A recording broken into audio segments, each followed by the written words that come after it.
Hello नमस्कार दोस्तों। आइए आज हम स्टार्ट करते हैं स्टैटिक जीके। जो ये सभी क्वेश्चन हैं वो किसी न किसी एग्ज़ाम में आए हुए हैं।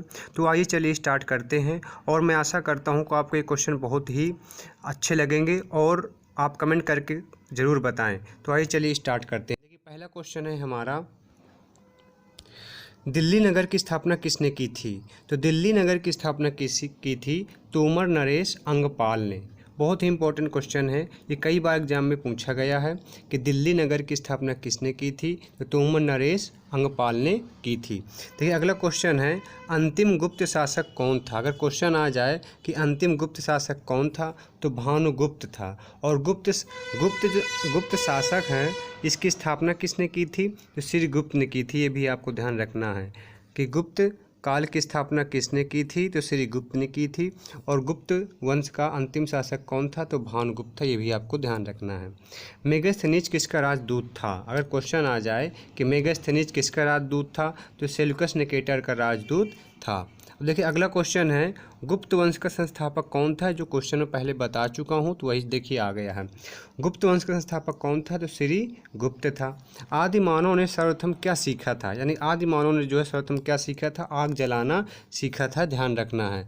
अगला क्वेश्चन है, भारत में चिश्ती सिलसिले की शुरुआत किसने की थी? अगर क्वेश्चन आ जाए कि भारत में चिश्ती सिलसिले की शुरुआत किसने की थी? ख्वाजा मोइनुद्दीन चिश्ती ने की थी। और नालंदा विश्वविद्यालय की स्थापना किसने की थी? तो कुमार गुप्त ने की थी। कई बार एग्जाम में पूछा गया है। और तक्षशिला की स्थापना किसने की थी? धर्मपाल ने। तो नालंदा विश्वविद्यालय की स्थापना कुमार गुप्त ने की थी और तक्षशिला की स्थापना धर्मपाल ने की थी। दोनों क्वेश्चन ही आपको ध्यान रखना है। चंद्रगुप्त मौर्य के दरबार में आने वाला प्रसिद्ध यूनानी कौन था? तो आपको ध्यान रखना है, मेगास्थनीज था। पांडवों का राजनीतिक एवं सांस्कृतिक केंद्र कौन सा था? तो मदुरै था। मदुरै कहाँ है? तमिलनाडु में। अगला क्वेश्चन है, भारत का सबसे बड़ा हड़प्पाई नगर कौन सा है? धौलावीरा है। यानी भारत का सबसे बड़ा हड़प्पाई नगर कौन सा है? धौलावीरा है। ठीक। अगला क्वेश्चन है, ओदंती विश्वविद्यालय की स्थापना किसने की थी? तो गोपाल ने की थी। ओदंती की स्थापना किसने की थी? तो गोपाल ने की थी। अगला क्वेश्चन है, भारतीय इतिहास में स्वर्ण युग के नाम से किस काल को जाना जाता है? वेरी इंपॉर्टेंट क्वेश्चन है ये। किसे जाना जाता है? गुप्त काल को जाना जाता है। चंद्रगुप्त मौर्य का जन्म कब हुआ था? अगर क्वेश्चन आ जाए कि चंद्रगुप्त मौर्य का जन्म कब हुआ था तो 345 ईस्वी पूर्व में हुआ था। अगला क्वेश्चन है, विजय स्तंभ का निर्माण किसने करवाया था? तो विजय स्तंभ का निर्माण किसने करवाया था? राणा कुंभा ने। और कहाँ कराया था? चित्तौड़गढ़ में। न्याय दर्शन के प्रवर्तक कौन थे? तो न्याय दर्शन के प्रवर्तक थे गौतम बुद्ध। अगला क्वेश्चन है, इस्लाम धर्म के संस्थापक कौन थे? तो इस्लाम धर्म के संस्थापक थे हजरत मोहम्मद साहब। हड़प्पावासी तौल में किस प्रकार से व्यवहार करते थे? तो वो 16 या उसके आवर्तों का प्रयोग करते थे। 16 या उसके आवर्तों में। अगला क्वेश्चन है, बिंबिसार के समय में मगध की राजधानी क्या थी? बिंबिसार के समय में मगध की राजधानी थी राजगृह। सामवेद में मंत्रों की संख्या कितनी है? तो सामवेद में मंत्रों की संख्या कितनी है? तो 1549 है। अगला क्वेश्चन है, गुर्जरा अभिलेख कहाँ से प्राप्त हुआ है? अगर क्वेश्चन आ जाए कि गुर्जरा अभिलेख कहाँ से प्राप्त हुआ है तो मध्य प्रदेश से प्राप्त हुआ है। भूमि देने की सामंती प्रथा को किसने प्रारंभ किया था? तो हर्ष ने प्रारंभ किया था। अगला क्वेश्चन है, किस सभ्यता के समूचे क्षेत्रफल का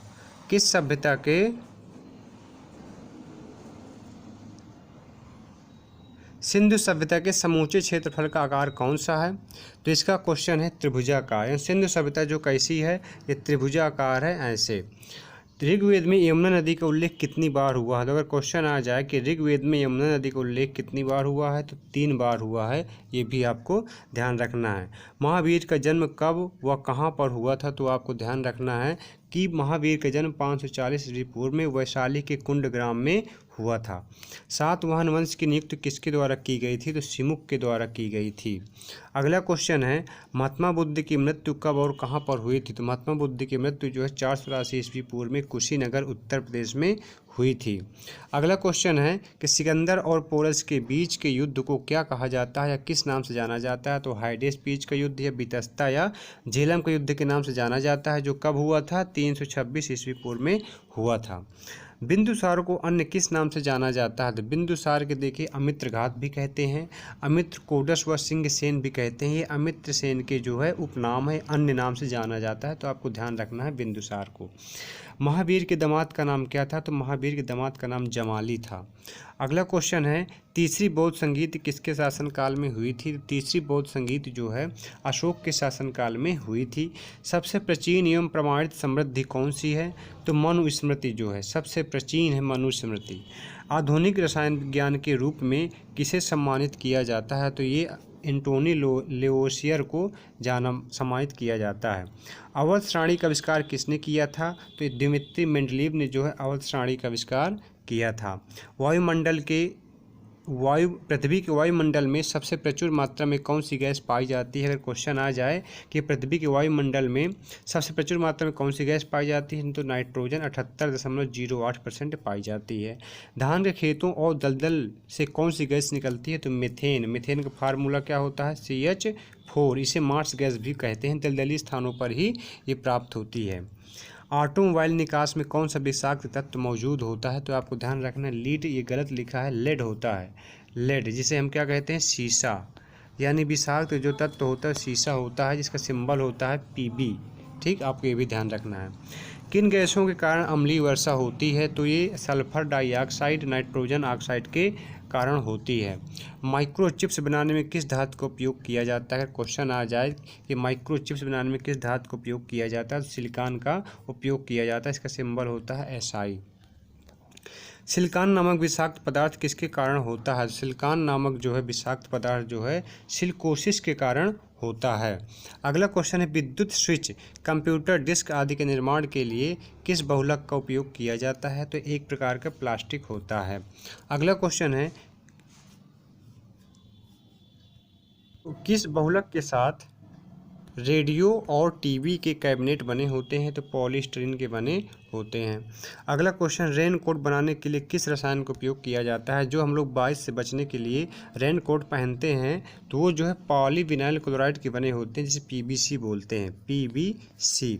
तो पॉलीविनाइल क्लोराइड के बने होते हैं। अगला क्वेश्चन है, किस प्रकार के प्लास्टिक को पुनर्वनीकरण किया जा सकता है? तो किस प्रकार के प्लास्टिक को जो है मतलब पुनः जो है उसका निर्माण किया जा सकता है, ये क्वेश्चन पूछ रहा है। पुनः नवीनीकरण का मतलब ये है कि पुनः निर्माण किया जा सकता है थर्मोप्लास्टिक का। अगला क्वेश्चन है, प्लास्टिक को क्या नाम दिया गया है जिसे मतलब पुनः निर्माण नहीं किया जा सकता? तो उसे कहते हैं थर्मोसेटिंग प्लास्टिक। ध्यान रखना, एक होता है थर्मोसेटिंग प्लास्टिक जो इसका जो पुनः निर्माण नहीं किया जा सकता है। अगला क्वेश्चन है, साधारण तापमान पर कौन सा तत्व तरल होता है? तो साधारण तापमान पर कौन सा तत्व तरल होता है? तो ये होता है आपका मरकरी। यहाँ पर आपको ध्यान रखना है, क्या होता है? मरकरी, पारा जिसे बोलते हैं। बेकिंग सोडा का रासायनिक नाम क्या होता है? तो बेकिंग सोडा का रासायनिक नाम होता है सोडियम बाइकार्बोनेट। इसका सूत्र क्या होता है? NaHCO3। इसका सूत्र होता है सोडियम बाइकार्बोनेट। और बेकिंग सोडा जिसे हम बोलते हैं खाने वाला सोडा, सोडियम कार्बोनेट को सामान्यतः किस नाम से जाना जाता है? इसे बोलते हैं वॉशिंग सोडा, सोडा एस या धावन सोडा भी कहते हैं। इसका सूत्र होता है Na2CO3 × 10H2O। ये होता है आपका सोडियम कार्बोनेट। अगला क्वेश्चन, सोडियम क्लोराइड क्या है? अगर क्वेश्चन आ जाए सोडियम क्लोराइड क्या है, तो ये नमक है जो हम लोग खाते हैं। इसका फार्मूला होता है NaCl। क्या होता है इसका फार्मूला? NaCl। ये फार्मूला होता है सोडियम क्लोराइड। टेबल शुगर क्या है? तो अगर क्वेश्चन आ जाए टेबल शुगर क्या है, तो एक गन्ना चीनी यानी कि सुक्रोज है, जिसे टेबल शुगर के नाम से जाना जाता है। लेड पेंसिल पर मौजूद तत्व क्या होता है? तो कार्बन, यानी कार्बन का प्रूफ क्या होता है? ग्रेफाइट। अगला क्वेश्चन है, सोडा वाटर में कौन सी गैस पाई जाती है? तो सोडा वाटर में कौन सी गैस पाई जाती है? तो कार्बन डाइऑक्साइड गैस पाई जाती है। इसका फार्मूला होता है CO2। सोने का विलायक क्या है जिसे हम बोलते हैं अम्लराज? अम्लराज किसका मिश्रण होता है? HNO3 और HCl का मिश्रण होता है, यानी कि HNO3 + HCl को अगर मिला देते हैं 3:1 में तो अम्लराज बन जाता है। जो आप लोगों ने देखा होगा सुनार जो होते हैं वो पायल वायल साफ करने के लिए अम्लराज का ही प्रयोग करते हैं। अगला क्वेश्चन, दांत के पेस्ट को सफ़ेद बनाने के लिए रासायनिक घोल का का नाम बताना है तो कौन सा है? Titanium dioxide. यानी दांत के पेस्ट को सफ़ेद बनाने के लिए कौन सा रासायनिक पदार्थ होता है? Titanium dioxide. मानव चेहरे के भूरे रंग के पीछे कौन सा रसायन है? यानी कि मानव का जो चेहरा होता है भूरा रंग का होता है, वो किसके कारण होता है? तो बिलीरुबिन के कारण होता है, ये भी आपको ध्यान रखना है। किस रसायन को चिली साल्टपीटर कहा जाता है? तो सोडियम नाइट्रेट, यानी कि NaNO3, ये होता है सोडियम नाइट्रेट को जो है चिली साल्टपीटर कहा जाता है। मार्स गैस क्या है? तो इसे अब पीछे हम चर्चा कर चुके हैं, मीथेन। मीथेन का फार्मूला होता है CHO4, इसे मार्स गैस भी बोलते हैं और दलदली स्थानों पर पाई जाती है। चीनी नमक का रासायनिक नाम क्या है? तो मोनो सोडियम ग्लूटामेट। कार्बन का शुद्धतम रूप क्या होता है? तो सीसा। अगला क्वेश्चन है, सफ़ेद जहर किसे कहा जाता है? देखिए आप इम्पोर्टेंट है, सफ़ेद जहर किसे कहा जाता है? चीनी को। चीनी कैसी होती है? सफ़ेद, यानी कि चीनी जो है नुकसान करती है, हम लोग खाते हैं तो चीनी नुकसान भी करती है, इसलिए इसे सफ़ेद जहर भी कहा जाता है। सबसे सरल चीनी कौन सी होती है? तो शर्करा। अगला क्वेश्चन है, कागज़ में जैविक बहुलक क्या होता है? तो कागज़ जो है उसका बहुलक क्या होता है? सेलुलोज। यानी कागज़ किसके बने होते हैं? सेलुलोज बहुलक के बने होते हैं। कागज़ में जैविक बहुलक क्या होता है? सेलुलोज। जय हिंद दोस्तों, ऐसे ही वीडियो देखने के लिए हमारे चैनल स्टडी मेक्स फ्यूचर को लाइक करें, सब्सक्राइब करें और शेयर करें और कमेंट करके ज़रूर बताएं कि आपको वीडियो कैसा लगा है। जय हिंद दोस्तों।